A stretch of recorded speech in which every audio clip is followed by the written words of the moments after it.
Hii ni furaha gani ulonayo duniani, kumiliki milioni, wazazi huwathamini. Hii ni furaha gani ulonayo duniani, kumiliki milioni. Assalamu alaikum warahmatullahi wabarakatuh. Bismillah, alhamdulillah, salatu wassalamu ala rasulillah. Wawali, najua wako baadhi yenu mtadhania kwa labda hapo tuko picnic au patini, lakini la, hapo ni mimi na mamangu na sister yangu. Ni mwaka jana hapo tumefika katika nchi ya India, katika hospitali ya Divine Hiba Hospital iliyoko katika jiji la Surat, na alhamdulillah tuliweza kupokea matibabu mazuri kwa mama yetu, lakini pia mapokezi na muamala wa madaktari ulikuwa ni mzuri, na hata bili ya hospitali ilikuwa ni tofauti na bili ambayo tulikuwa tumeambiwa katika hospitali nyingine. Na la zaidi ni kuwa baada ya mwezi mmoja kumaliza matibabu, madaktari wakasema ni lazima mama achukuliwe apelekwe out, na alhamdulillah tukachukuliwa sote tukapelekwa out, tukapelekwa sehemu mbalimbali kwenda kutembea mzuri, na mwisho tukaletwa kwa Dina hapo, kama mnavyoona namna ninavovunja maneno.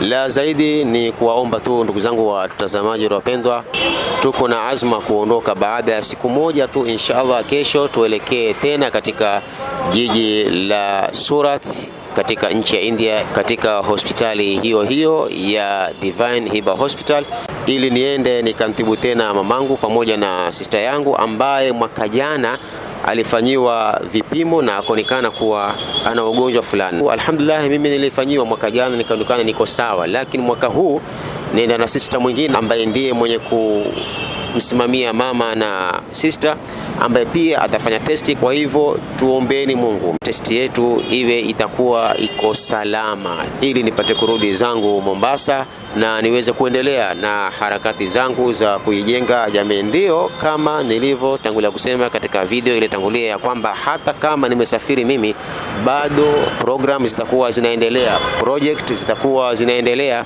lakini si kama mimi nikiwa katika jiji la Mombasa, nikiwa katika nchi ya Kenya. Kwa hivyo naendelea kuwaomba ndugu zangu watazamaji wapendwa, na tuombe Mungu wagonjwa wote, Mwenyezi Mungu afanye sahali, Mwenyezi Mungu awape uwezo wa kuyatibu maradhi yao, na mwisho Mwenyezi Mungu atupe husnul khatima pale atakapokuwa ameweza kutuchukua. Barakallahu fikum, wassalamu alaikum warahmatullahi wabarakatuh. Naendelea kuwaomba dua zenu, wassalamu alaikum warahmatullahi wabarakatuh. To get more videos of Abu Shuraim, don't forget to subscribe, like and share. May Allah guide and bless the person who shares the videos.